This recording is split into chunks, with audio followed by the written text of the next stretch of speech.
Welcome to Retro Spectrum, the podcast where we talk about lots of music and stuff. This episode, much like the band that we do, is very high energy and chaotic. I'm coming in hot because I love the Spice Girls. Don't worry, I did my best to even out the energy on this one, so I think we come in at a normal energy level between the With two our of us. powers combined, we are almost a normal person. I have heard the phrase girl power more after this episode than I think any other point in my entire life. Girl power. Yeah, that's how it sounds in my head when I hear it. Me now. too. It's funny too because Thanks I for feel that. like we low-key foreshadow this episode in the Bikini Kill episode accidentally because we mentioned the Spice Girls. Yeah, and there's a definite line that connects them back to Bikini Kill also, which I was really surprised by and kind of unprepared for too. So that was neat. Yeah, I feel like they connected to a lot of bands in an unexpected way. And much like Destiny's Child, I listened to all of their solo shit too, which you didn't, but there's some interesting stuff happening in there too. So I recommend that people listen to that too, because the Spice Girls only have 3 albums. So if you go and listen to the 3 to prepare for this, there's more. So if you just can't get enough spice in your life, you can go back and hear all the extra solo albums as well. Yes. It does technically exist. Was not included in the scope of this episode, but food for thought, I guess. It was in my brain, but... All right, enjoy our conversation featuring the Spice Girls. Spicy.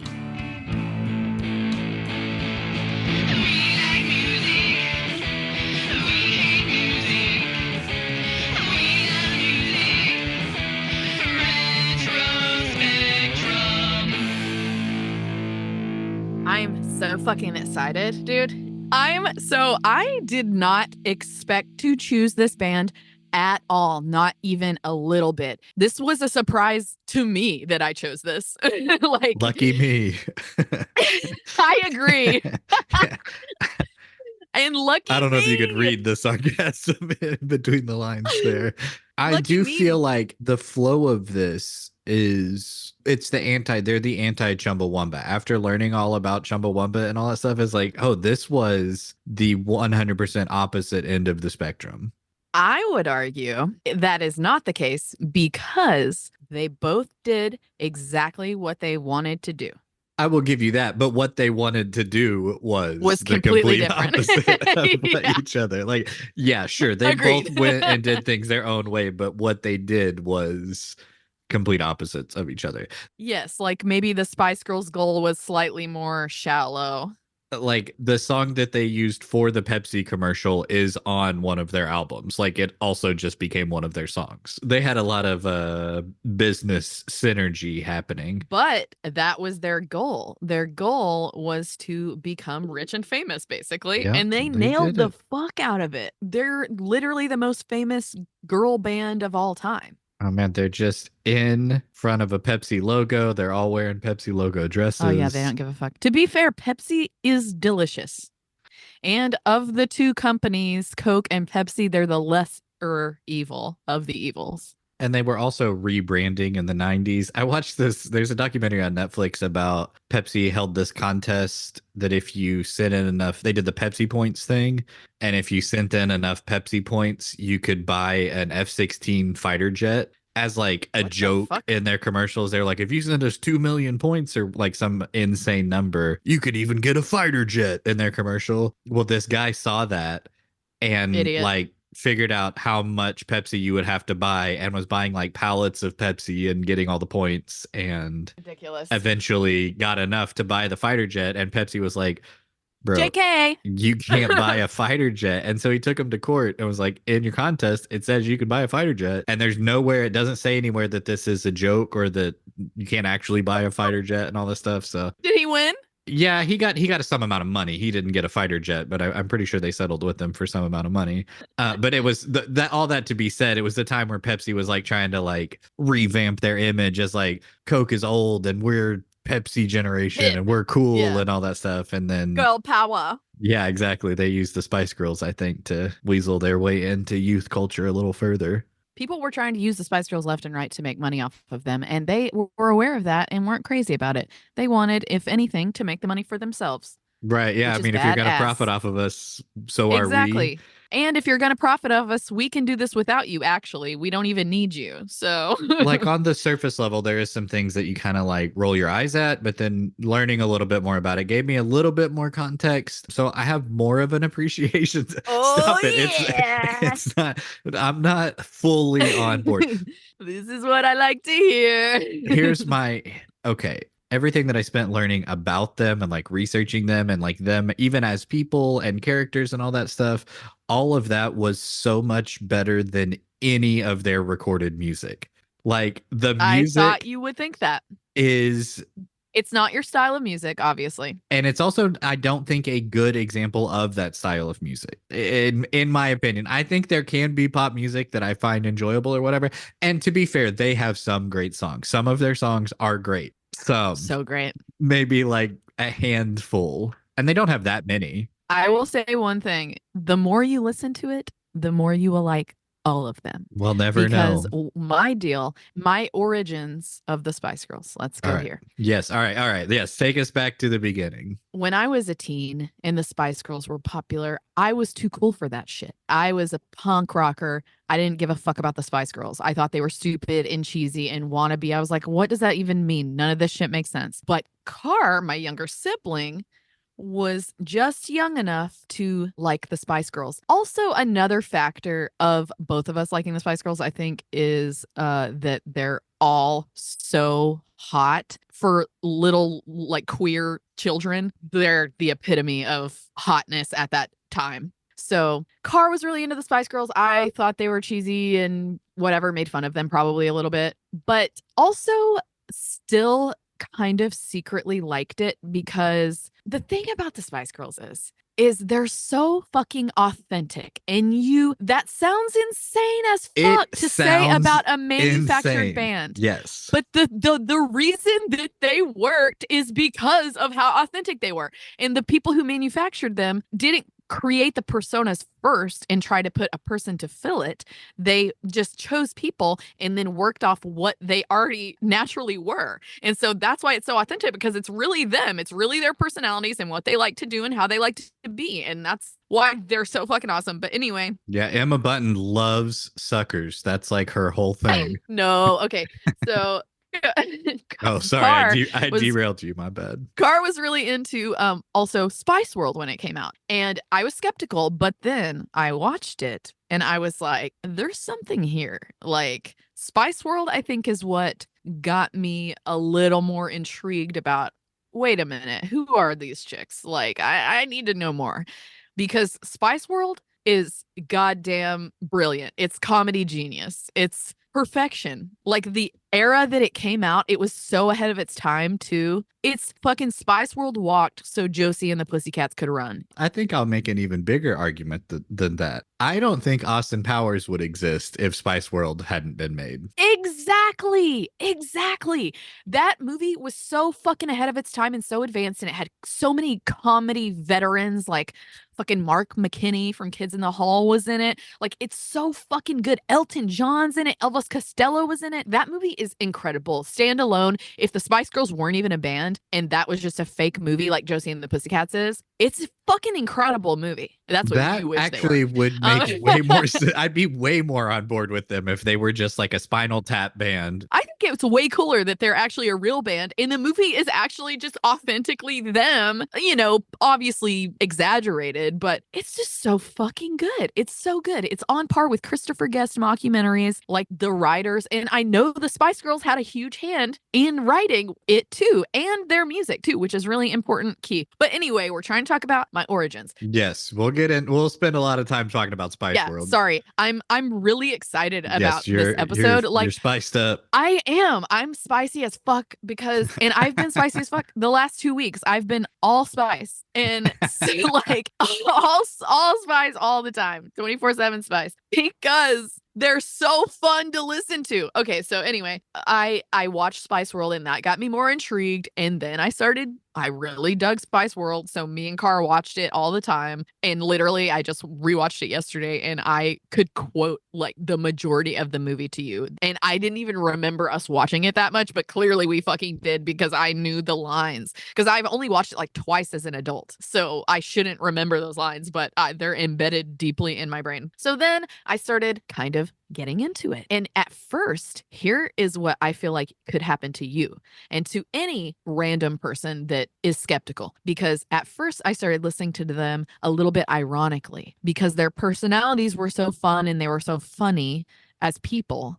I learned from the movie and everything that I was like, you know what? I can get on board with this message and this vibe and the colors and the fun, everything about it. I was kind of getting into, but also I was getting into the music just sort of like as a funny, fun, jokey thing to listen to. Do you know what I mean? Yeah. Like, almost I can see people doing this with the B-52s as well, which, as you know, is my favorite band and has been since I I was 10 years thought old. as I like it hit me yesterday, I was like, oh, B-52s, this makes perfect sense. It's not the same, but you're right. You could say the same thing about the The B-52s. B-52s is a million times deeper, but the Spice Girls is deeper than you would think as well. And they're just on the surface extremely fun. And the B-52s are that. And a lot of people I would think that the B-52s is only fun, but there's a lot more to it than that. And I think that there's more to the Spice Girls as well. So anyway, I started listening to them ironically, basically for a while. And then the more I listened, the more I just actually legitimately love the music. It's really good. And then the more that I learned about them via doing research for this podcast, I watched like maybe 7 documentaries about them. I have been living and breathing the Spice Girls this whole last week. I'm not kidding. I've been loving every fucking second of it. I am so much more productive when I listen to the Spice Girls. I need to listen to this shit every single day. Do you know how much shit I got done when I was listening to this? And I listened to, because they only have 3 albums. So I listened to them all just on fucking loop all the last 2 weeks, and it has rocked. My productivity and fucking attitude has been elevated. Like, they are vibe elevators. Fuck They're yeah, your the Spice Girls. musical Adderall, man. You get Exactly. Exactly. I wrote that down as a note in my phone. I'm not even kidding. I was like, this is some ADHD fucking gold right here. Well, and yeah, like in the videos, there's 20 things to be looking at any given time. Like there's a lot of Right. colors happening. Nothing ever stays still for any amount of time. Literally, I wrote, Spice Girls are like natural ADHD meds. I quote from my notes.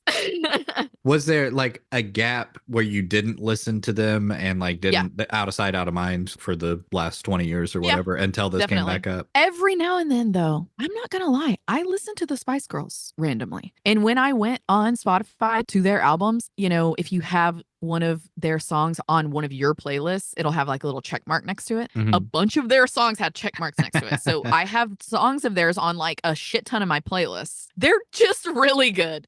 And it's not like, I would say the gap where I didn't listen to them so much probably would have been like in high school and college, Yeah. because I was like heavily getting into a bunch of other. Like the early 2010s or whatever, which is Yeah. prime backlash era for them. That's after their last album came out. And Well, like, yeah, they stopped coming out with shit. So why would I be paying that much attention? right. And I've never paid very much attention to media stuff. I don't care about the drama behind anything. And so I wasn't paying attention to why they broke up or anything. So yeah, my gap probably would have been in the early 2010s, like when I was too cool and just distracted by other music. But I just keep coming back to them because they're so good. And during the pandemic, at the beginning of the pandemic, me and Carr were playing a little game where we gave each other songs to cover. Yeah. And my first assignment to them was Spice Girls 2 Become One. That was one of the singles off the first album. That's could possibly be my favorite of theirs. And that was one that I started liking ironically because I think the lyrics are fucking hilarious and it feels very lesbianic to me. But then after I listened to it so many times, I don't love it ironically now. I just simply love it. It's so good to me. Do you feel like doing this is helping you peel a layer of irony off and like Yeah. be a little more objective when you're listening to Yep. it and be like, no, I actually do like this. It's not just. I legitimately like it. There's so many factors to why I like it, but like on that song specifically and multiple other of their songs, Viva Forever is another one that I like a whole lot. And it's kind of got a similar vibe. It's slower. And you wouldn't think I would like the slower because it seems like it would be cheesy or whatever, but it's like got Spanish guitar in it, which I really like the sound of Spanish guitar. I fucking love that shit, man. And also this whole my whole life I've been confused about why they're speaking Spanish all the time. I'm like, they're a bunch of white girls, whatever. Gingers have Spanish. Yeah. So totally legit. It's not just white girls speaking Spanish to Yeah, be I cool or noticed something. she Like, in the movie in Spice World when they're getting interviewed or whatever, she said some stuff in Spanish, and then that clicked for me too. The whole time I was like, why are y'all singing in Spanish? Where is all this coming from? There's a bunch of flamenco guitar, there's like exactly. random verses in Spanish and stuff, and it's like, But oh now it's yeah. like, oh, duh. No, it's literally super authentic. Like, and I kept thinking of Patti Smith when I was listening to this too. Like, her authenticity equates to their authenticity to me, even though they're completely different, but they're still both authentically them. Yeah, I think that's a fair assessment. Kind of like what you were saying about Chumbawamba, kind of how it's on the opposite end of the spectrum in so many moralistic type of Right. ways. Or lack thereof. Sure. They have morals though. It's That's just true. I know. they I'm being don't give harsher a on them fuck than about capitalism and want to take advantage of capitalism, which can you blame them? Most people are like that. and even Chumbawamba to their extent was also like that, you know, Exactly. was like, if you Exactly. guys are going to pay us to do this, They we make will some take your good money. looking music videos. Yeah. So for me, it's like I had a lot of preconceived notions coming into this, and I have learned a lot. Like I have learned a lot of things that I didn't know before. But like growing up, it was very all of this got grouped in with boy bands and Britney Spears and all that stuff. And it just was not. I didn't like it growing up. I don't particularly like it now. I don't like the genre. I don't like the manufactured aspect of it. But I made a lot of assumptions. I made a lot of assumptions about the way they were put together. I made a lot of assumptions about the songwriting and all that stuff. And some of it wasn't what I thought. They deserve a little more It credit. seems way more manufactured than it actually is. The beginning of it, like them putting themselves together, was manufactured. Sure. But after that, they took over and were totally authentic and said, fuck you guys, and left their people, left the dudes in charge. And I always assumed it was songwriters writing for them, and learning that they, exactly, me too. I mean, okay, I will give them credit for writing the lyrics and splitting the lyrics. I think that's really cool that they split it between everybody equally. And they harmonized really well. I will give them credit for writing the lyrics. I will not give them credit for writing great lyrics. None of the songs are.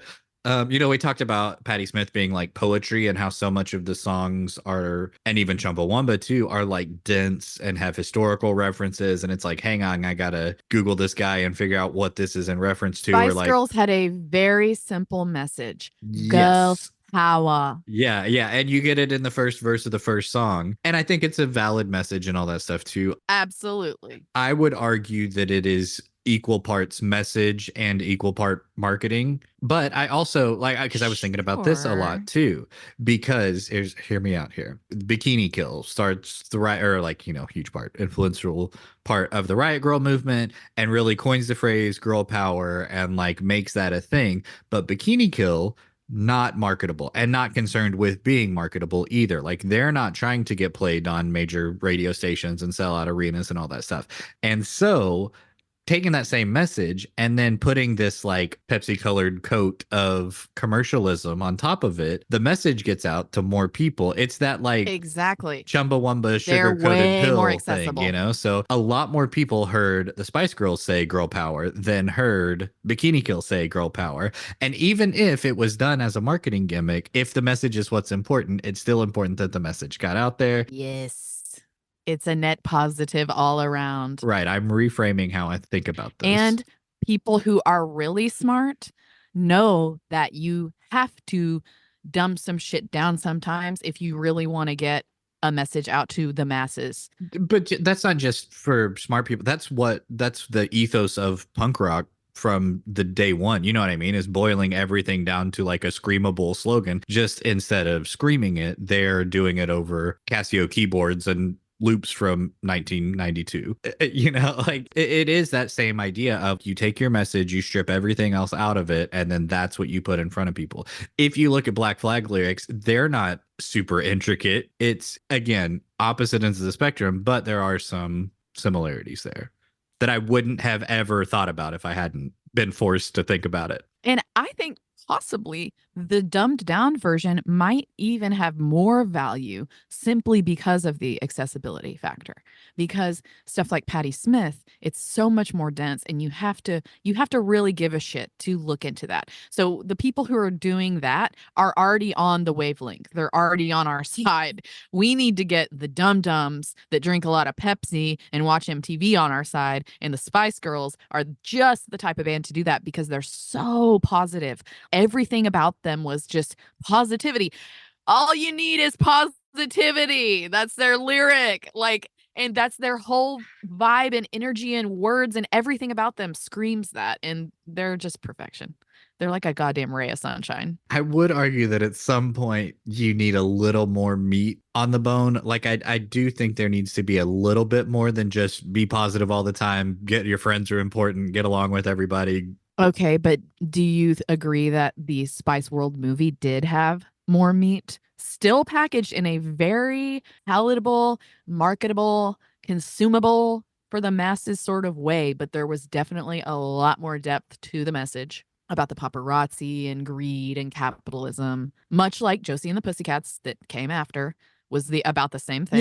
Yeah, I'll give you that. And it did a lot to make the studios and the bigwig people clearly they're the bad guys or whatever in the movie. And so I do think there is some subtext there. I think most of it was a gimmick to have them do little sketches and skits. The whole thing was the subtext, though. That was the important part, and that's what was important to them too. And I don't know how much you watched like interviews with them and shit, but okay, let's say you're a dum-dum, you Done. listen to their music, it's surface level, vapid, whatever, but you get into it, and then you start listening to their interviews because you said, you think at some point there needs to be more substance. That's where the interviews comes in, because they said a shitload of smart shit in all their interviews, like the questions they were asked, the way they responded to them. Ginger is really smart. So do you remember talking about the political a lot? I did read some interviews with them. Half of them were like, we're not really getting into politics. Ginger did say some stuff about Margaret Thatcher, like that they basically wouldn't have existed without her. Interesting. Sporty was like, no, we're not into Margaret. You know what I mean? So there was clearly they had differing opinions on stuff, but it was interesting to see a little bit of the politics leak in. Maybe she just meant because a woman was in politics. No, it was specifically she called them Thatcherites and was very specifically a fan of her in this one interview. I mean, who knows how she felt all the other times. I was looking a little more close after doing Chumbawamba, because they dumped the water on the dude at the Labor Party at the Brit Awards or whatever. Well, Ginger pinched Charles' bummy. Yeah. They all have their personalities, right? Though they tie into like personality traits, right? Like sporty, she's sporty. She's always on her exercise bike. Posh is posh. Baby acts like a baby. Scary is scary. So you get to Ginger, and it's like Ginger, not a personality trait. Exactly. So it's like she just was like, she's weird. She's the weird one.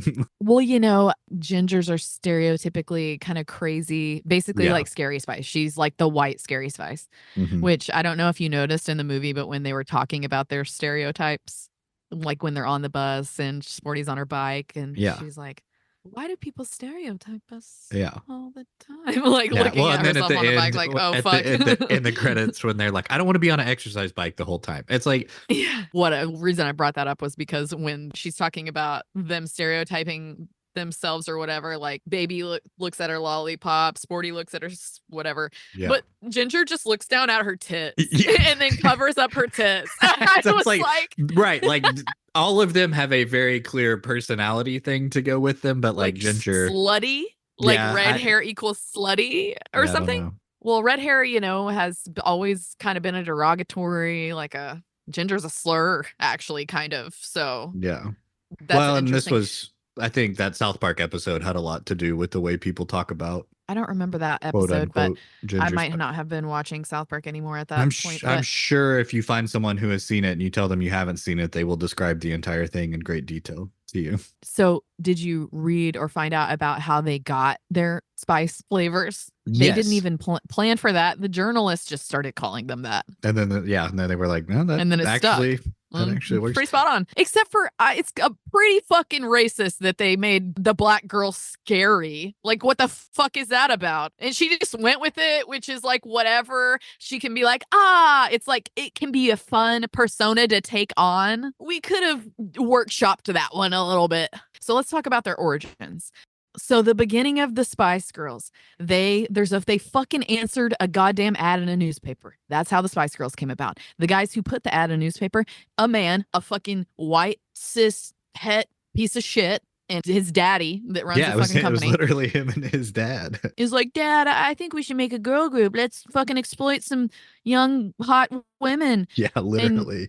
And not give them very much money. Did you see the actual ad that they responded to? Do you have it pulled up? I'm trying to find a copy of it. First of all, the guy that came up with this idea was like, okay, I want to make a white girl group. He kept saying over and over in all the documentary footage, white girl group. There needed to be a white girl group. I feel like he was trying to make a white In Vogue, because to me, the Spice Girls is really giving In Vogue. They are so similar to me. And in one of the documentaries, I heard, I'm pretty sure Ginger say something about how they were similar, but not quite like In Vogue, which I would agree, yes. And In Vogue is black, and they're obviously better, just natural talent vocally wise. In Vogue is incredible. The song that they had to perform to when they did their auditions was by a group called Eternal, and I just pulled them up. It looks like it's 3 black women and 1 white woman. Yeah, it is.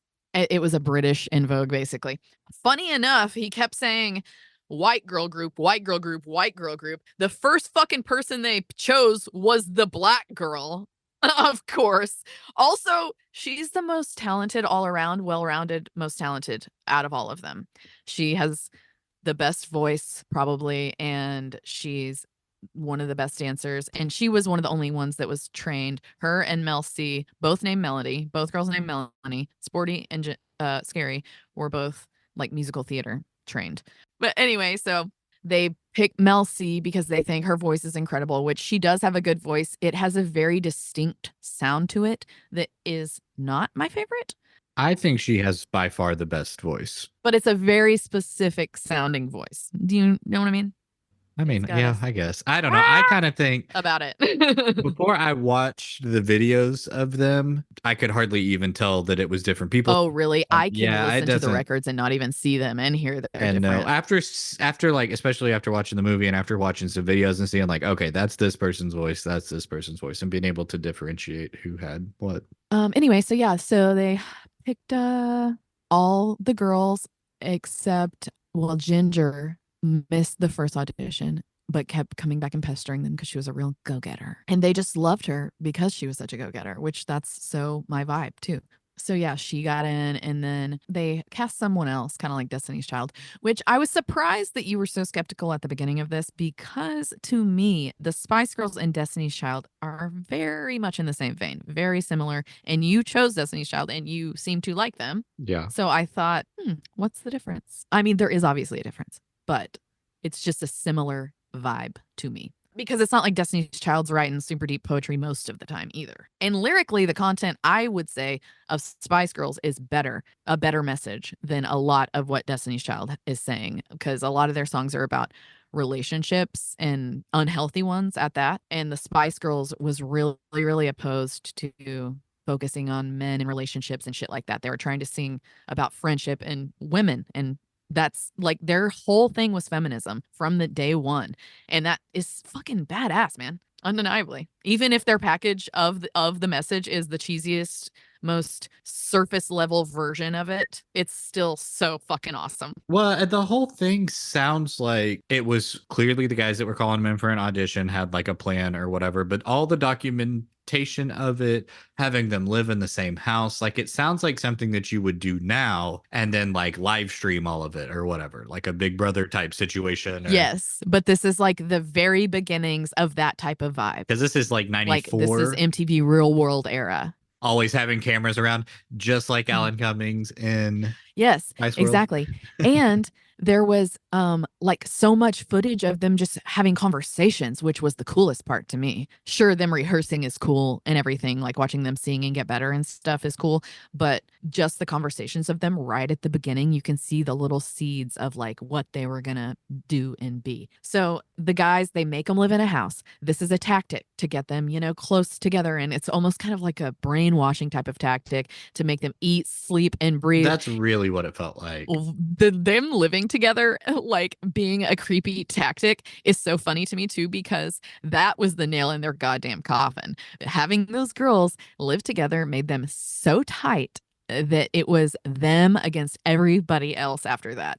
And so everybody was annoyed, but especially Ginger, about how slow everything was going, because Ginger's like, I'm getting older. We need to fucking get the show on the road. And it's so hard to get people on your train, you know? And Ginger was really good at getting people on her train. Like, so she knew what she wanted from day one and was pushing and pushing and pushing to get it. And the guys were just fucking dragging their feet saying, you're not ready. You're not ready. Like in the documentary, the guy told them that they were arrogant and like put themselves on a pedestal and shit. And it's like, yeah, they fucking should. Are you seeing them? Also, multiple times, multiple different people that were involved in the very beginning in the management and shit said that they're just regular girls. They're not like hot or skinny or anything. And I'm like, are you looking at the same people that I'm looking at? These are the hottest women on the fucking planet, and they're so thin. And like, what are you talking about? They were just shit talking them left and right and like never complimenting them. So like they had to pump each other up. And so they're in the house, they're pumping each other up. They're like, we can do this. We're gonna do this. They were coming up with song ideas. They were fucking writing. They were getting inside jokes and just creating a fucking vibe and becoming best fucking friends. Also, this whole last time they were living in a house, eating, sleeping, breathing, rehearsing the Spice Girls 24 fucking 7, broke as fuck, okay, because they were barely being paid. And they're not on contract this whole ass time. And so the two musical theater peoples, the two Mels, and I think maybe Victoria too, they're like, what the fuck? We need a contract. Like, what is happening? They kept asking for a contract over and over and over. And they kept being like, not yet, not yet, not yet. And then Ginger is like, fuck this. So they have a showcase where like industry people come to get buzz about them, right? So they can try to get some writers involved to help them write better songs than the songs that they were doing at the beginning. Because, you know, none of them are songwriters, but they're pretty good to not be songwriters, frankly. But anyway, so they get these industry people coming in. They meet this guy that Ginger thinks, you know what? Puts on a sexy outfit and goes to meet him without telling anyone. And is like, our management sucks. We want to ditch them. Do you want us or not, basically? And he was like, hell yeah. And so Ginger got them a fucking better manager, got them on contract, took all their fucking music and all the footage and all the shit, and was like, peace, losers. That's what you get for not signing the Spice Girls from fucking day one. So they ditched the losers and went on to become what they are today. And then at one point in the like early 2000s, I think they ditched that fucking loser too, because he was being a piece of shit too. So they've ditched all their managers and just went out on their own and was like, we're fucking doing this. And that's what the whole Spice World was about pretty much too. Like, we want to be ourselves. We want to do what we want to do. Fuck your ideas. Fuck your restraints. We're going to do this shit. Girl power. The dude that you were talking about, his name's Simon Fuller. And I'm going to tell you right now, I have been imagining in my head this entire time Simon Cowell. Because the Simon Fuller guy had something to do with American Idol. And so Also when a I piece read of it, shit. I Oh, just interesting. imagined Simon Cowell. I have literally been imagining that this entire time. I It's thought the kind judge for of a American little Idol. bit like their manager in the movie. Yes, yeah, He's a definitely. dick. But he also had stuff to do with like One Direction and like putting pop groups together and all that stuff. So I've been thinking Simon Cowell. It's not. His name's Simon Fuller. He signed them or whatever after their little meeting. Did you read about, or did it show in the documentary anything about them stealing their masters? Oh, yeah. They did a heist, and Ginger was the Yeah. leader, of course, and went Yeah. in there and fucking got that shit and snuck out. I love that. Like, I think That it was is like really under cool. her Like, dress or some shit. and that's the stuff that to me was like, okay, in my head, they're put together bad by a bitches. management team. Check. That makes sense. They all live together in a house. Check. That makes sense. They're all practicing and all that stuff.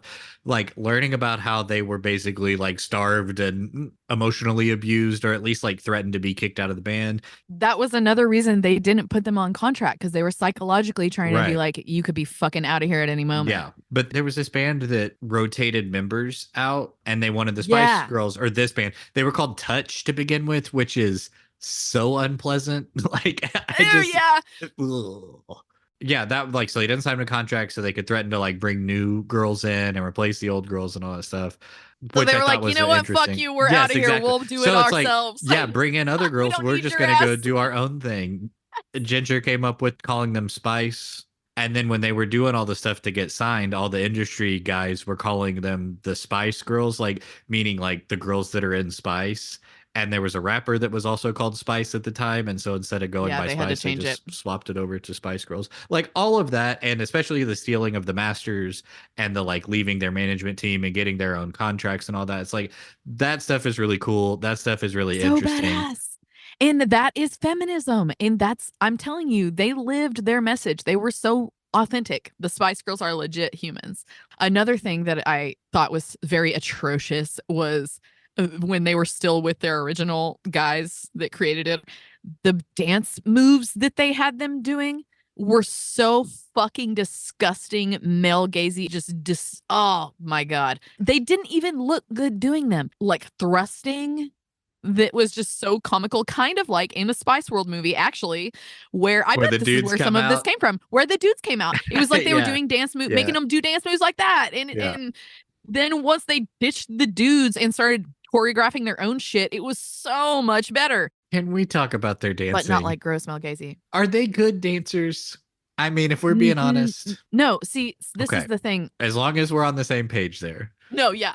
Because everything is like hand up, hand, both hands to the side, shuffle, shuffle, kick. Well, also that was like the style back then for It's like those line type dancing of almost groups. versus like actual dancing. Yes. Because I kept having not really watched them perform live or anything. It was choreographed, but it wasn't good. They have those cheesy ass Backstreet Boys-esque stupid movements. Yes, don't like that shit. But I think part of the reason that they have that is because it's for the concert and because there's so many of them and because they have differing skill levels. And a main factor is because of the shoes that they're fucking wearing in all the shows. They wore really high platforms and high platform heels and shit, like just insane shoes that are really fucking hard to move in. So I think that probably was a factor as well for the cheesy parts. But if you watch more of their music videos and other things with them just in doing their natural movements, they are talented dancers. So, you know, I think that there were other reasons for this dance movements to be stupid. I just want to make sure that that's not great dancing, right? Like all the stage performance and stuff. Like it's a lot of like turn to the side and kick and then full kick. It's like, yeah, okay. But I don't also know. a lot of their dance moves, like I said, after they ditched the guys, got a lot fucking better because the shit the dudes were making them do. Those dudes are creeps. Dude, shit that they said. There's so many. I wish I would have saved clips of like so many disgusting, creepy things that were said about them. Like so heinous. And so it makes it just a million times more badass that they just were like, fuck all this. We're out of here, you know? So funny to me that like, hey, It's thanks for helping us meet each other. We and also introducing us to all these music industry people. We're out of here. We're gonna continue to talk to them. We'll go ahead and get signed to a multi-record deal, and you'll never see any become of the it. richest chicks on the fucking planet. How awesome that happened, and those dudes don't get a cut of any of it because so they weren't on a contract. That's super funny and so much better than those guys getting rich and them getting a bad deal. Well, in the documentary, that fucking asshole was like, yeah, I really learned from that one. And then it's like, and he went on to create this group and this group and this group and this group after that, like, and had them on contract fucking immediately. Yeah, I'm sure. I'm sure. So they got signed to a 5-year deal on Virgin Records before they'd ever put anything out, which I think is funny because they never fulfilled the 5 record. Like if they put another record out, is it still under that same contract because they haven't given them their 5 records? Because they only did 3. I believe they had to pay it back. That makes sense. I think that's how all record contracts are, right? I just thought it was funny that they signed to a 5 record deal and then sold a bajillion records, but didn't fulfill their quote unquote contract that they did. They did technically come out with 2 deluxe versions of the past maybe records. Maybe those count. Yeah. And they had a bunch of new songs on them. So all of the Touch stuff, like all those masters and things that they took, I think aside from Wannabe, like I don't think any of those songs ever got released. I think that they were just kind of like the demos that they used to get signed, and then they wrote new stuff. But from my understanding, they released Wannabe and then like couldn't get it on the radio and like would go into radio stations, like burst into them and convince the executives to, they would like sing in front of them. And like, That it makes was perfect sense. this big like chaotic energy thing where they would go in and be like, you have to play our song. And then they would start putting them on the radio. And then, so that song was a hit in the UK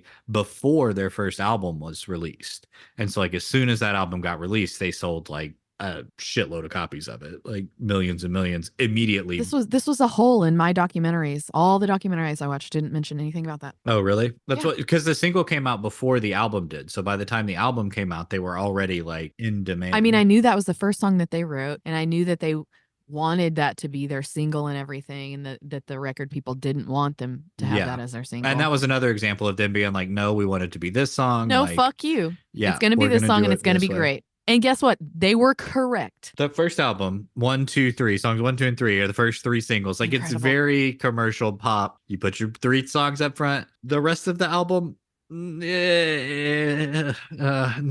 not great. Like, Wannabe undeniably is an extremely catchy song and will get stuck in your head and like it's borderline nonsensical. Okay, that's what I always thought, and I always made fun of it. But now I get it. I mean, I okay? understand the message of the song, but it's not. Yeah, we get the message, but also like the nonsense words and shit, like Zigazig Ah, that shit. Apparently it was just like inside jokey shit that they said to each other. So their Zigazig Ah is our cha-cha Monario. That is Touché. so relatable. Is it not? Yeah. And it's like some shit a little group of friends, chick friends would do. Like, you have little stupid things that you say to each other that make no sense, that came out of nowhere, but was funny that one time, so it continues, it sticks, and you know what I mean? So like, my whole life I've thought that was the dumbest shit ever, but now I'm on board. You just got to reframe it a little bit. You've been Zigazig odd. So the other part for the songwriting stuff, there was a production team that worked with them. There were 2 songwriters. I think that they had a quite a large hand in even the instrumentation, even though they weren't playing it. I think that they were vocal about what they wanted and had ideas about the way they wanted it to sound. So that's the part that was like, they wrote all the lyrics, and there's quotes from the songwriters saying like they wrote really fast and it was kind of chaotic. And yeah, they wrote Wannabe in like fucking 15 minutes or some stupid shit like yeah, they were like cutting up with each other and writing lyrics, and everything came out super fast, but they're not musicians. So I'm still curious about how much of it, I want to know more about the process part. Like, did these guys have like songs and hooks and stuff, and like, hey, here's this little piece, you have anything that goes with that? And then I'm sure it seems like a real collaboration between them, but it seems like the songwriters are much more responsible for the music of it, and they were much more responsible for the lyrics of it, and like who sang what, and splitting up the parts and making sure everybody had a part. What do you consider a musician? Because you said they're not musicians, but I have been thinking lately, and since Patti Smith, we kind of talked about this during Patti Smith with Flea, she doesn't think she's a musician, whatever. So I've been thinking, I'm open to broadening my perspective on that term. I think if you could sit here and come up with a few lines and hum a tune and make up a little song, you're a musician. Why aren't you? Like, just because you haven't practiced and learned how to play an instrument, that doesn't make you not a musician. And like, obviously I would consider the Spice Girls musicians because they had multiple of them had musical training, so they know the structure of songs, they know how to hum a tune. It's like when we're dicking around at home and make up some dumb little song about the dog, or whatever. People do that shit all the time. Why doesn't that count? Especially if you're making a record, it counts. In this context, I specifically meant not able to play it. Like, they didn't play the instruments. Right. But would you consider that a musician as well? Sure. Yeah. Depending on your level of control and your input versus like how much is coming from you versus how much is you being responded to like coaching or whatever. But I even think vocalists that are like singers that sing other people's stuff, I mean, like you would still be considered a musician, right? Not in a pop context, but Exactly. if you're like a performer or whatever and you're a vocalist, like that is a type of musician. Sure. I think Patti Smith is the perfect one because you would consider her a musician, even though Well, she's I was not a trying to great. come up with someone else is writing your songs. Oh, sure. A lot of musicians do that. Like even musicians write whole ass songs for each other, you know, like the Whitney Houston, Dolly Parton situation. Dolly wrote that whole ass song. Whitney sang the song. The Spice Girls are having way more of a hand in it than that. You know what I mean? And no one would question that Whitney Houston is a fucking musician, right? Right. Yes. But she's Yeah, not yeah. playing anything. And I think they got a bad rap because they were young and attractive and women. And because of the pop package. I Yes, have yeah. been extremely this way my whole life, anti-pop, fuck that shit, posers, fake, dumb bullshit that the masses, sheeple, you know, I've been anti forever about pop, but I'm really starting to open my mind about a lot of things regarding that. And I think a factor too was a lot of the pop that was popular when I was a teen, this like boy band, girl band, Britney Spears, that kind of shit. I was like not into it at fucking all. Yeah. And so I think that tainted just because I was a teenager and it was even more like, fuck this. I was trying to find my identity, whatever, I guess, probably. Anyway, so growing up, like now that I'm an adult, I'm looking back at, say, Britney Spears or Christina Aguilera or whatever, and I can see what is going on there in a positive, more positive. I can give them more credit. And I think some of it is again, that amount of control. Like, are you doing this because it's you wanted to do, or are you doing this because somebody told you if you do this, you'll sell more records? That's another thing I was going to say about if you watched any footage of them. If I can imagine their writing sessions, the 5 of them are going to overpower, especially if it's just 2 male musicians or something. Yeah. They're going to overpower them in fucking heartbeat. Right. And the song's going to sound like they want it to sound. And that was a big shift from what I assumed growing up, that it was just the band is I assumed the manufactured same in the thing. sense that they were all put together.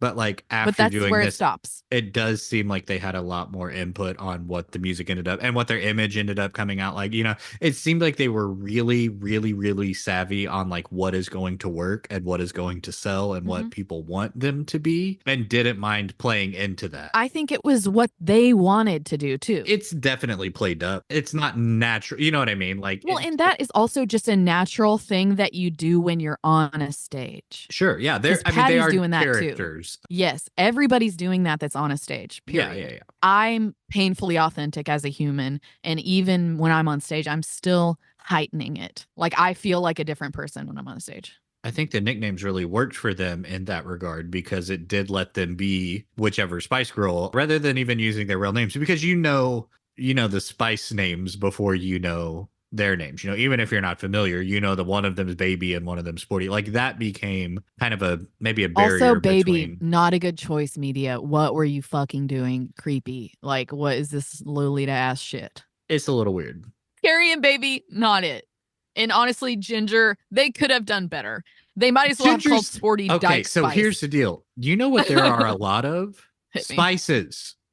There are a lot of distinct individual spices that you could use to differentiate. Ginger's the only one that's an Ginger's actual the only spice. one that's even, I wouldn't even say that it is a spice, but it's the only one even remotely close I to have ground being ginger over here. a spice. I mean, yeah, it's but I guess like what are you gonna do? Paprika and oregano, you know, like that. I just thought it was Gary funny would that be it's paprika. Baby would be salt.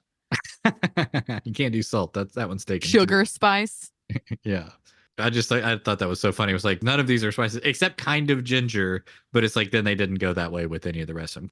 Honestly, I think I could get the same amount, maybe even more appreciation of them without listening to all of their songs. Like learning more about the stuff around them and all that. Like the music didn't add anything to that for me. For being mostly untrained strangers, they really fucking stepped it up and learned how to sing really well, and they harmonized really, really well. Like as the band progressed, like they would be doing interviews and kind of all start singing in the middle of an interview, just harmonizing a cappella, and they sound fucking good. And they're hearing each other and they're skilled, you know. They really figured their shit out after a couple of years, you know. We went shopping today, and every article of clothing, I was like, that's very posh. That's very Ginger. everything's That is amazing. everything's Spice Girl related today. Yeah, actually, and their clothes, a lot of them were their own clothes, and they were picking out their own shit. And that dress that Ginger wore with the Union Jack on it, they gave her a black dress to wear, and she was like, "This is fucking boring." So she gave it to her sister and gave her a tea towel with that on it, and had her sew it to the front. Which tells Literally. you something about the size of the dress. The most no shit, right? Holy the shit! tea And how the towel. size of her, she's Yeah, tiny. exactly. What are these mice? And they were singers? fucking telling them that they were not thin, and no, Yeah. they all had eating disorders I'm at the sorry, beginning sir. I too. could wear a pillowcase as a dress. I'm doing What okay. the fuck? So, all right, so that like first album sells, I don't know, breaks all kind of records. Like I'm not going to list all of the things, but it's a huge hit, right? It's a huge hit in the UK and in North America, and they're touring all over the place. And it's like, it really feels like it was, I mean, I know there was all the stuff on the front end of them living in the house and doing all that stuff beforehand, but it feels like once that album comes out, it's like they're everywhere, you know? Like it feels It's like once that on. album released, yeah, it was like it was on.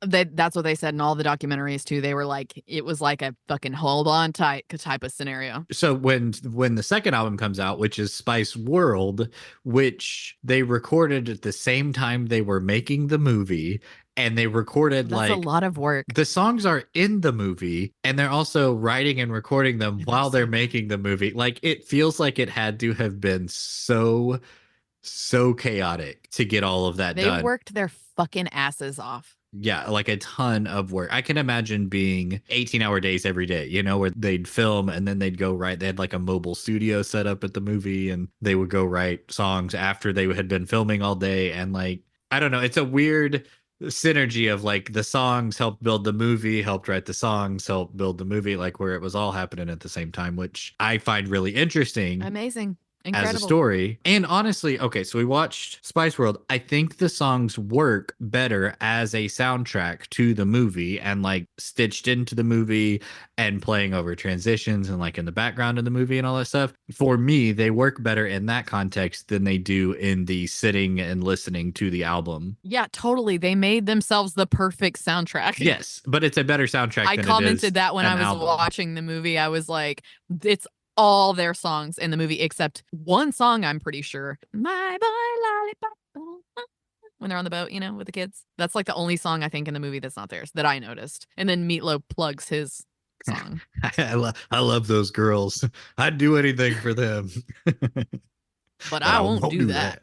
I won't unclog their shit toilet. There were so many dumb. It was so dumb. That movie It's perfect. Is so dumb. But it was really in good. The best way. Ramping the bus over the bridge with like the micro machine. With the little micro machine right after George Wendt says, and expensive. And then it cuts to the little toy going over it. That's very Mel Brooks to me. That's very like dumb. Yes, exactly. It's brilliant, funny bro. humor. Yeah. Genius. I'm not going to put it on the level of that, but very similar vibe, very similar style of do not overthink this at all. I'm telling you, this was super ahead of its time, and so many movies after that in this era copied the vibe. The Elton John cameo, I had seen that he was in it, and the editing in this movie is all over the place. They're like over here at 1 second and then over here at another second, and they get off stage and they're running back like through the hallway or whatever. And they just run into Elton John and they're like, oh my God, it's Elton John. And then they freak out that he's there. And then they're like, okay, bye. And then he runs off. Like there's no context. There's no reason for it other than this is Elton John. He is in the movie. Look at Elton John. That's badass. And then, yeah, that's badass. I thought it was super funny. So many of the cameos, I was like, this is incredible. And I'm pretty sure this is one of Alan Cummings' first things too. Do you know who the reporter is? You're not talking about paparazzi the movie guy. No. The paparazzi guy that's taking pictures. Looks like the guy from fucking Fugazi. Yeah, he does. But do you know who he actually is? Who? Richard O'Brien, aka the creator of Rocky Horror Picture Show, aka Riff Raff. I know what he looks like so well. I have played Riff Raff, and that is my favorite movie. How did I not put that together? That's my him. God, you're blowing my fucking mind. How did you one-up me on this? Yeah. I was focusing on Mark McKinney from Kids in the Hall. He was at like the height of his Kids in the Hall of Fame, and then they had that bitch from Ab Fab did a very brief cameo. Absolutely See, fabulous. I didn't. All that stuff was lost to me because I don't know It's anything all British about. shit. Yes, I don't It's know all anything about like, any or of that. Kids in the Hall was Canadian, but yeah, it's like all other place. The British of North comedy and shit. America. Yeah. One of my favorite things that is when the paparazzi guy's in the office and they're talking, and then all of a sudden he's standing next to them, and then they talk, and then all of a sudden he's gone. I like so dumb, but so funny. God, I can't believe they disguised Richard O'Brien from me. I think that Austin Powers owes its existence to Spice World. That is quite the credit. Bar none, no other context or anything, just like standing on its own. That was my favorite part of doing any of this. The research and the music and all that. Like just watching That's Spice why World I told you had to was watch super Spice fun. World. It's a very important part of it. It is impossible to find. I spent I know. more time looking for a copy of Spice World than I did listening to their music, than I did doing research about their music or them. I went But to then no less, right there on Reddit, easy as pie. no less than 5 different locations, looked through mountains of VHS, like a ton of DVDs. It's just not available anywhere. I had to scan And a I'm barcode not exactly off sure the why internet. that is. Do you know? I don't know. Because it doesn't. Maybe my guess is the studio that they worked with was kind of The new, music was my thought. and I will bet that the studio that made it either doesn't exist anymore or got bought by some mega corp studio. Like the rights are just in the wind somewhere. I thought it was really funny how they had a little like they had a fake real footage at the end of the credits of Spice World, and Richard O'Brien is like, why would he do this? It doesn't make sense. Like he's like arguing against his character. Like So we watched the night before, we watched The Unbearable Weight of Massive Talent, which is the Nick Cage movie. He plays himself, and he like ends up on this island, and he's running around with this guy, but he is Nick Cage in the movie, and it's very meta. I've never heard of this. And it's actually pretty good. He's running around with Pedro Pascal as the other guy who is playing a character. I don't know, there's some weird spy stuff in it, but they're writing a movie as they're hanging out on this island, and the movie that they're writing is kind of the movie that you're watching, and like the stuff that they're talking about putting in the movie ends up in this movie, which is similar to Adaptation. I've seen the Nicolas Cage movie. And it's also kind of like that one with Will Ferrell. Yeah, that one's less like, it's not about a movie as much, like these are specifically about making a movie inside the movie. At the end of Unbearable Weight, it has Demi Moore is playing his wife, like he's playing himself obviously, but it shows like the actor, like the movie version of all the stuff that's been happening to him, which is like exactly like the end of Spice World, where they're all after the credits and they're working on the movie version of it was a really weird like meta double feature from weirdly different artistic angles. Yeah, right. We had a theme of movies within movies. So the third album we haven't discussed yet, but I felt like it was a little bit different. Like the first two were pretty much exactly the same. So they did Spice World, right? And then Ginger leaves. Like she split from the group. To say about this, I found out so much tea. So I never knew, because again, I didn't pay that much attention to them back then, and I wasn't focusing on the politics or any of the interpersonal shit really back then. I just enjoyed it on a more surface level. So I had no fucking idea about any of this. Okay. And this makes me like the Spice Girls even more, because Comp Pet killed the Spice Girls. The reason the Spice Girls broke up is because Mel B and fucking Jerry were in a lesbian fucking relationship, and then Scary got with a dude and broke Ginger's heart. So she Where did left. you find this? They all said it. They all ended up in interviews years later coming out about it. It's like in all these documentaries about them. There was like this interview, some fucking British piece of shit's like hounding Mel B to like give legitimate answers. Like there's rumors that this and that and blah, blah, blah. And she kept trying to sidestep it or whatever. And he finally was like, you fucking gonna answer me or not? And she was just like, yeah.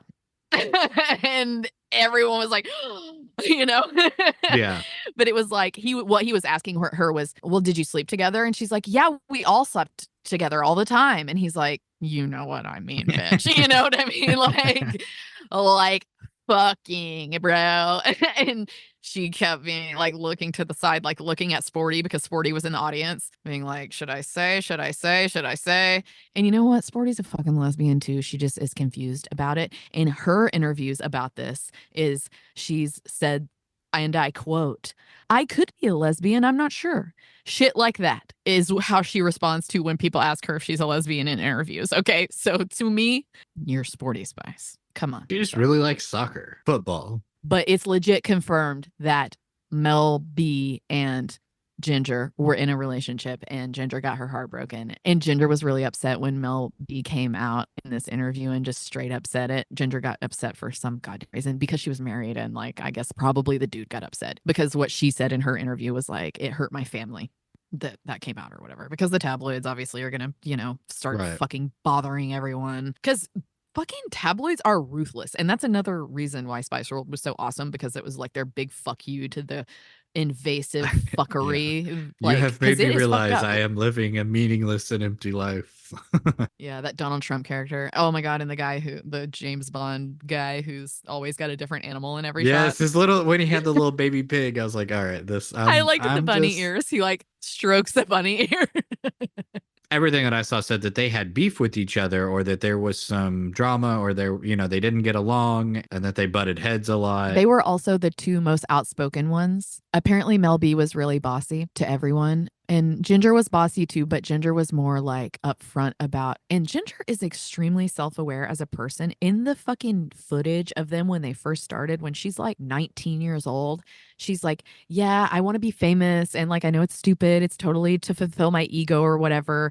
And it to like feed my ego. And 19-year-olds in the early 90s were not talking about their ego. She was so intelligent and self aware and knew every single thing of what she wanted to do and how to do it. And you know what I mean? She's actually the whole brains behind the thing. But I think Mel B had a lot more dance and musical training that Ginger didn't have. So I think that they both had their strengths and both were kind of in charge in different areas, but again, butt heads because they were both really strong and outspoken personalities. And apparently Sporty was the supposed peacemaker because she hates confrontation, so she would always try to smooth everything over.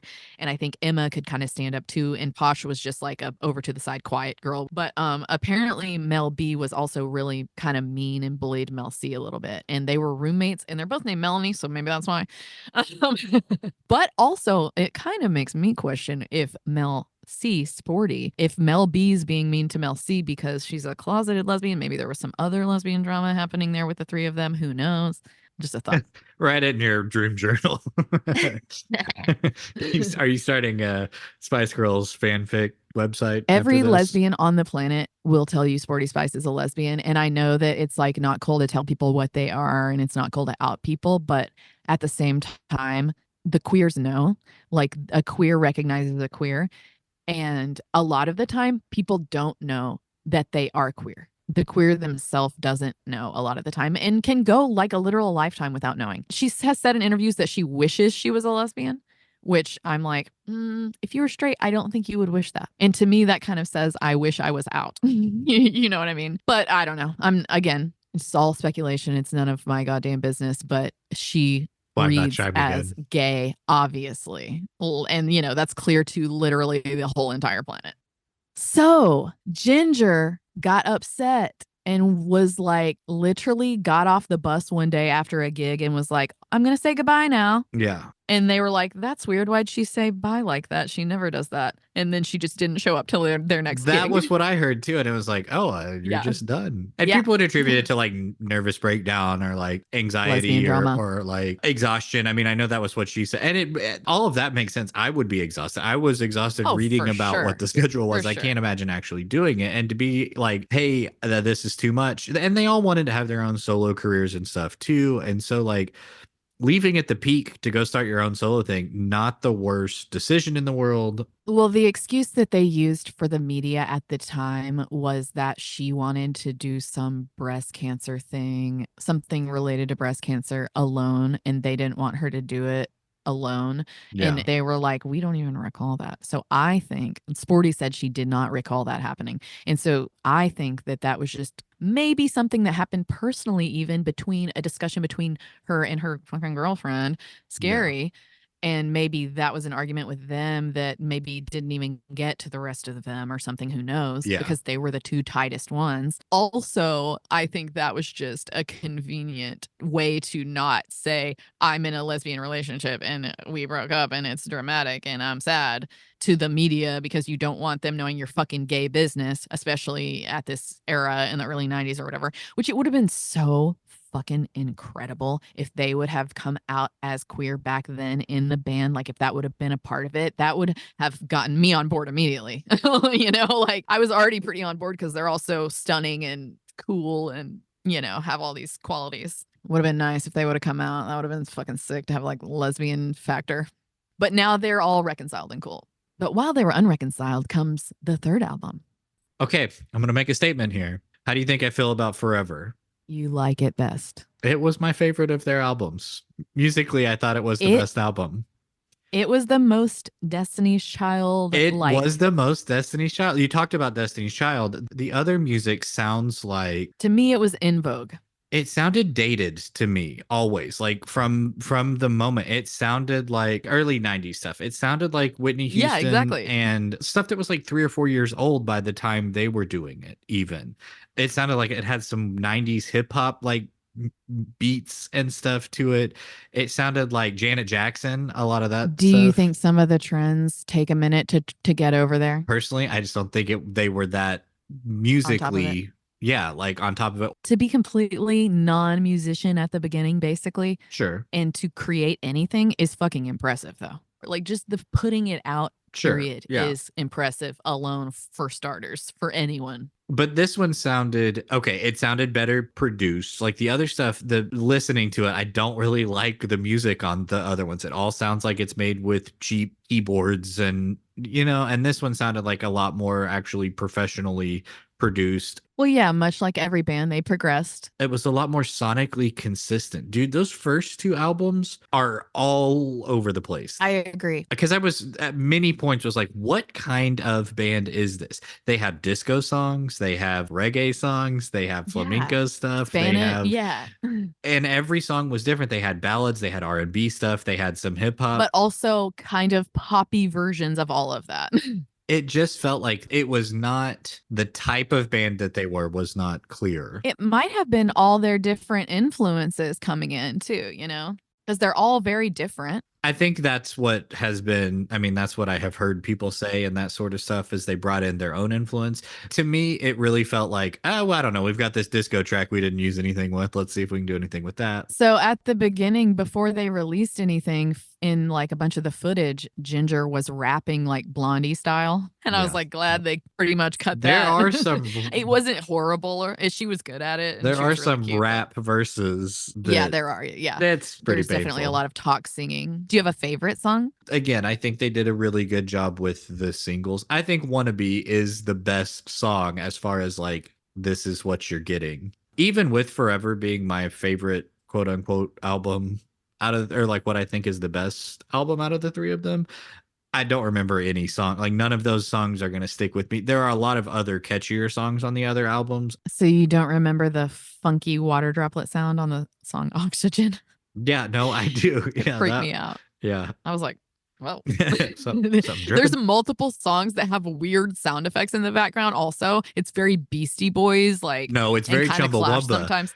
Yeah, it's very a lot of the shit that we've done. Actually, there's police sirens, there's whistle blowing, there's all kinds of fucking weird shit, like telephone ringing, just over and over in the background, like throughout the whole ass song. One song has police sirens throughout the whole song, and every single fucking time it comes on without fail, I'm in the car and I look behind me because I'm like, what the fuck is happening? It's like panic mode. I legit think that should be illegal. I think it should be a fine if you release a song that has police sirens. I also think alarm clock noises should be illegal. Like in movies where it just all of a sudden blasts at you. It's like, fuck no. Forever comes out and like almost immediately they break up. Like after that album came out, it felt like they did a little bit of I personally didn't like it as much. And then it just seems like everybody was like, you know what, this is it, we're done. I was kind of surprised and honestly impressed that they didn't just replace Ginger and bring in some random fifth girl, you know, like to fill in the They gap. were trying really, really hard to stay together and tight and, you know. But I think that speaks, like you're talking about their authenticity. It speaks to them being their own group and not a plug and play situation. Yeah, they're actually friends at this point. Like they were originally intended to be replacing members, right? But then when they lost one, they didn't replace her. And it kind of did feel like at the point where they were like, all right, now we're all going to go do our own things. And they have their own solo albums or other careers or, you know, stuff that they did after it. This whole kind of thing is parallels to Destiny's Child to me. Yeah. With like the manufactured vibe in the beginning, the humble beginnings at the youth age and switching out members or whatever, which the Spice Girls didn't get new ones, but and also making their own clothes and just so much of it. And then they all went off and did their solo careers after, like, and then they came back together, which I predict that the Spice Girls will tour. Well, they've done 3. They've done 3 tours, I think, since they split. They did. I would go to that for sure. The last one didn't. I think Posh was on 2 of the reunion tour ones that they did. And dude, look up the amount of money they did for doing those tours. They made they got paid a lot of money to go on their reunion tours. But Posh didn't do the most recent one. They just did as a 4-piece without her. But a lot of the stuff that I read said that Posh's mic is not turned on stage, and like everybody knows it and everybody's fine with it. Like she has admitted to it that she's just there to dance and lip sync. The only thing I heard about that was that she said in one interview I saw that they didn't let her sing as much. Right. And that she kind of wanted to sing more. I saw a thing that said that she admitted that her mic is never on stage. So it's like, on the tour, are you really missing, you know, if she doesn't want to do it? And it wasn't, she didn't do it out of like bad blood or anything. There's so much more like merchandising and the global impact of them and all that stuff. Like, I think they were extremely huge at the time in a way that's hard to communicate if you weren't seeing it. Like, I think they were everywhere. And a lot of that is lost listening to it now. Oh, yeah. Dolls, all kinds of memorabilia, any memorabilia that you can imagine. Oh, looky here. We have a special phone-in guest. What's up? Oh, spicing up our lives. I love spice. 10 words or less. Sell me on them. I'm counting. As a musician with good taste in music yourself and the ability to write good music, convince Isaiah, another person with good taste in music, why the Spice Girls are so good. You can use more than 10 words if you need to.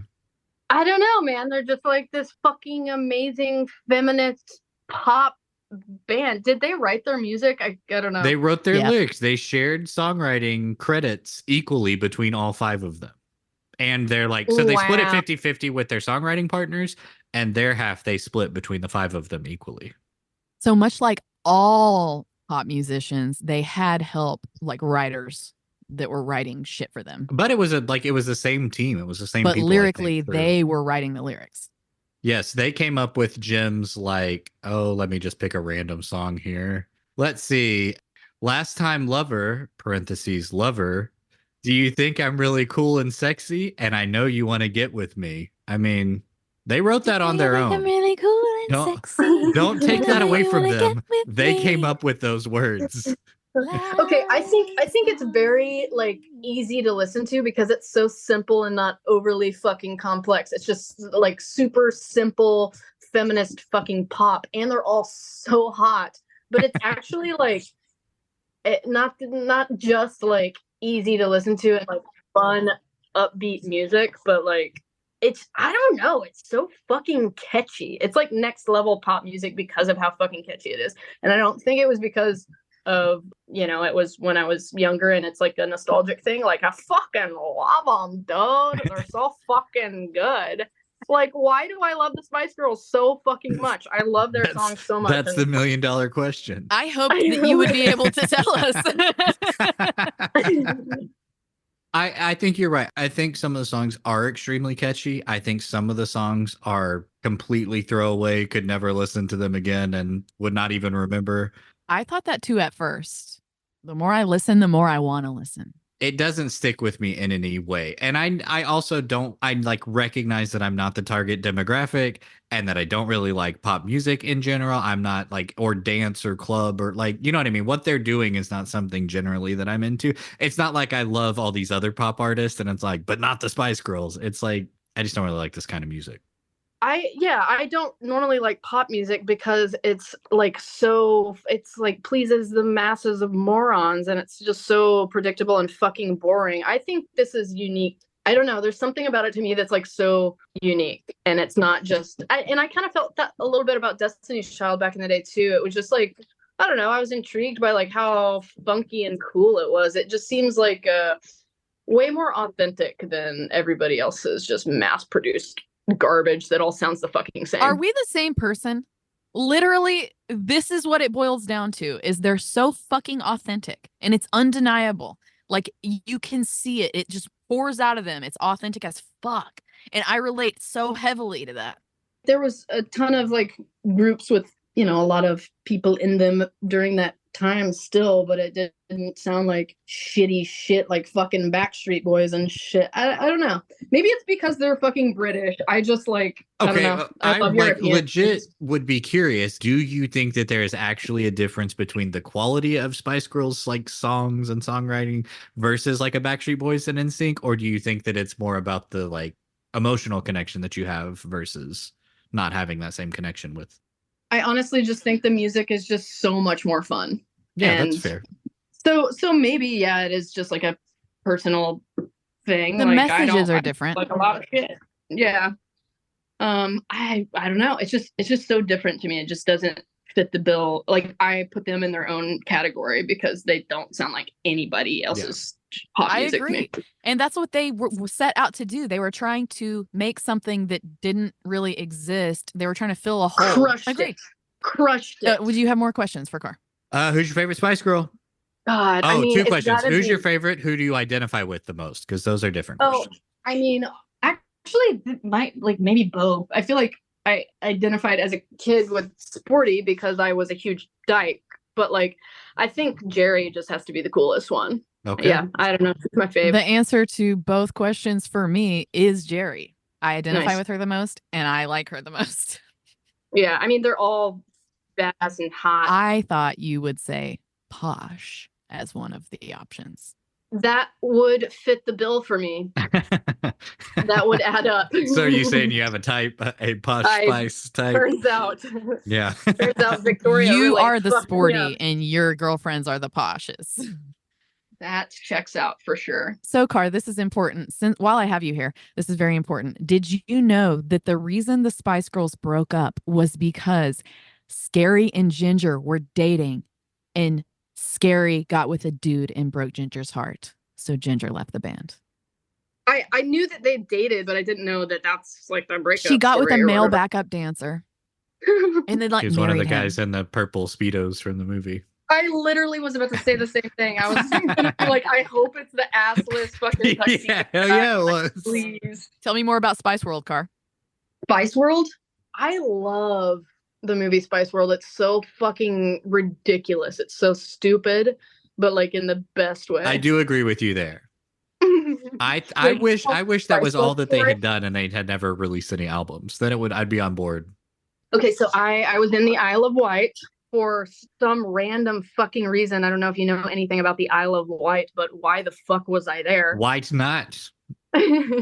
Anyways, I was made a stop there after London because one of my buddies lives on her boat in a little marina there, and she hosted us for like 5 days there.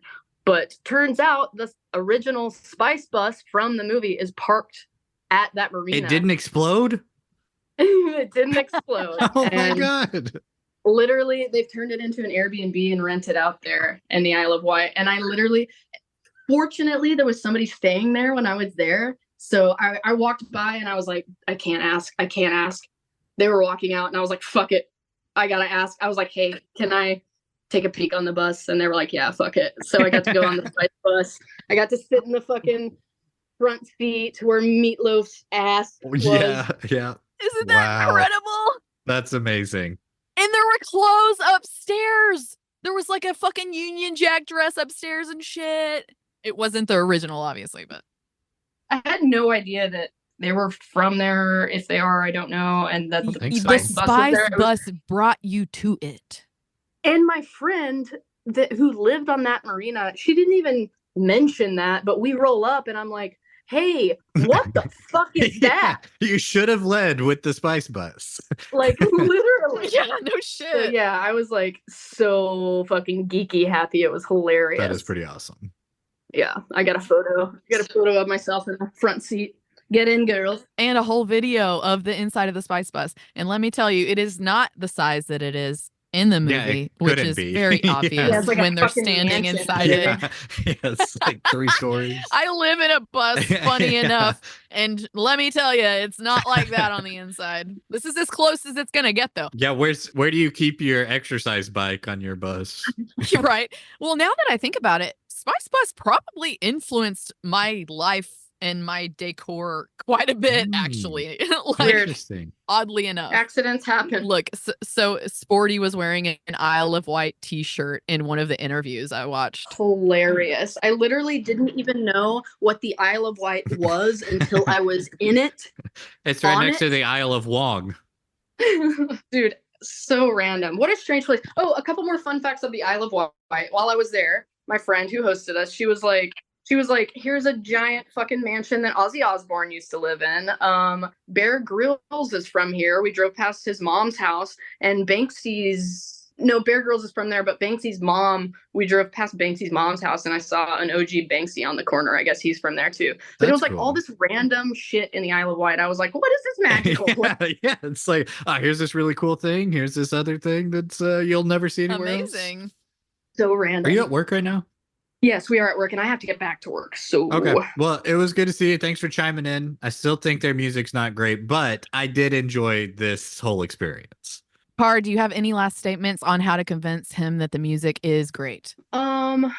How about that Spanish Yeah, guitar? there's not. Literally no. On the drive home, re-listen to Become One and Viva Forever and tell me that the Spanish guitar on that shit is not beautiful and the harmonies are incredible. Viva forever, bitches. Okay. Well, Spice Girls, do you think I feel like we rambled our way through that. Do you think we've summed it up? Yeah, and there's not a shitload to say about the music necessarily. Well, this is unlike any other band we've done so far in that way because there's a lot more to say about their personalities. Their personalities is what makes the music in the band what it is. And you know what? There's something to be said, even if the goal seems kind of vapid and shallow and like we just want to be rich and famous, so we're going to do this poppy shit and become icons real quick. Even though that seems surface level, the message that they put out there, they used their vapid, shallow goal to put out a very positive message. And I think that is extremely important when you're looking at this band as a whole. Thanks for listening to Retrospectrum. Hit us up on socials at RetrospectrumPod. And if you like what we do, be sure to leave a 5-star review on all podcasting platforms. And subscribe to our Patreon at RetrospectrumPod. See you next time. Bye.